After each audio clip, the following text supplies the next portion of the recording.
18లో వచ్చింది. దెన్ 2020లో ధర్నీ చట్టం తయారైంది. 2020 ధర్నీ చట్టం తర్వాత ఆ ధర్నీ చట్టంకి రూల్ ఫ్రేమ్స్ కాలేదు.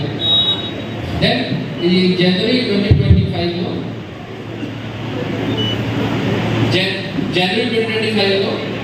అసెంబ్లీలో భూభారతి చట్టం పాస్ అయింది. అండ్ దెన్ ఏప్రిల్ 14లో ఆనరబుల్ ముఖ్యమంత్రి గారు 14 ఏప్రిల్లో అది ఈ చట్టం లాంచ్ చేశారు.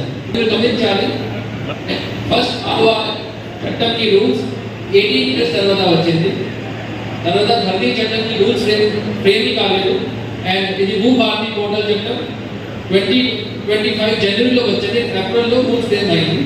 సో ఇది చాలా ఫాస్ట్ అండ్ చాలా ఫీడ్బ్యాక్ మెకానిజంతో కన్సల్టేటివ్ ప్రాసెస్తో ఈ చట్టం పాస్ అయింది. దీంట్లో రూల్స్ కూడా ఫ్రేమ్ అయింది. సో అది ఒక గవర్నమెంట్కి గ్రేట్ అచీవ్మెంట్.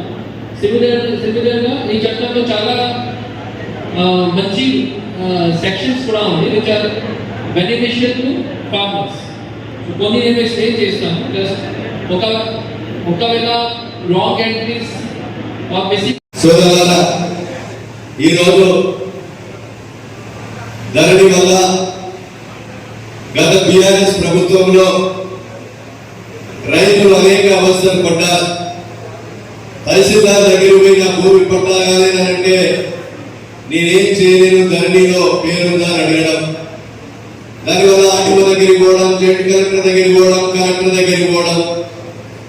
కలెక్టర్ అయినా, జాయింట్ కలెక్టర్ అయినా, ఆర్టీఓ అయినా ఆ ధరణి ఉండడం వల్ల మనకు పట్టాలు కాకుండా రైతు భరోసా కానీ, రైతు బీమా కానీ, బ్యాంకులో పోతే మన క్రాప్ లోన్ కానీ రాకుండా అమ్ముకుందామంటే సేల్ కాక, రిజిస్ట్రేషన్ కాక అనేక ఇబ్బందులు పడి, మరి అదే విధంగా రైతులకు అవగాహన లేక గతంలో బీఆర్ఎస్ ప్రభుత్వం అయితే రెవెన్యూ అధికారులను దోషులు చేసి, అంటే ఈరోజు రెవెన్యూ అధికారులు పనిచేయడం లేదు మీకు అని ఒక ఇంప్రెషన్ తీసుకొచ్చింది కదా ప్రభుత్వం. ఎందుకంటే ఈరోజు తహసీల్దార్ దగ్గర పనిచేయడామన్నా ఆ అధికారాన్ని తీసేశారు, ఆర్డీఓ చెందిన అధికారాన్ని తీసేశారు, మన జిల్లా కలెక్టర్ దగ్గర కూడా అధికారాన్ని తీసేశారు. దాని వల్ల పట్టాలు కాకుండా ఇబ్బందులు పాలైంది.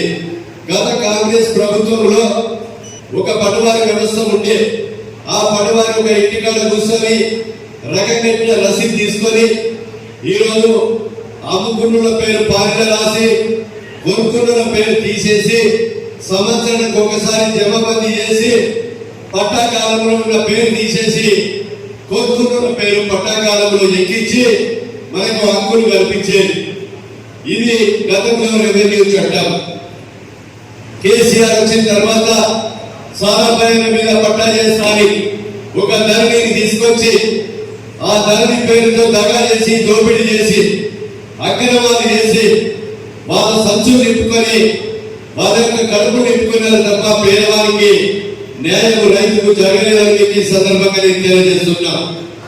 కనుక ఈరోజు రేవంత్ రెడ్డి గారు చెప్పారు, కాంగ్రెస్ పార్టీ అధికారంలోకి రాగానే ఈ ధరణిని ప్రకారం కాలంలో చేస్తాం, రైతులకు న్యాయం చేస్తాం, భారతదేశంలో అర్హంగా ఎక్కడ ఉన్నా ఆ ధరణిని క్యాన్సల్ చేసి పేదవాడు దున్నుకున్న వాళ్ళకు పట్టాలిచ్చే విధంగా చేస్తామని ఎన్నికల ముందు చెప్పడం జరిగింది. గౌరవనీయులు ముఖ్యమంత్రి రేవంత్ రెడ్డి గారు చెప్పిన ప్రకారంగా ఈరోజు ప్రమాణ స్వీకారం చేసిన కానుండి మన ప్రిన్సిపల్ సెక్రటరీ నవీన్ మిట్టల్తో సహా పాటు ఒక 8-9 మందిని కమిటీ వేసి భారతదేశం మొత్తం కూడా తిప్పించి ఏదైతే రెవెన్యూ భూమి దొరుకునే పేదవారికి ఏ రకంగా పట్టాలు చేయాలి ఒక అధ్యయనం చేసి ఆ అధ్యయనం చేసి రాత్రి నిద్రపోకుండా అధ్యయనం తయారు చేసిన తర్వాత ఈరోజు భూభారతి చట్టం తీసుకురావడం జరిగింది.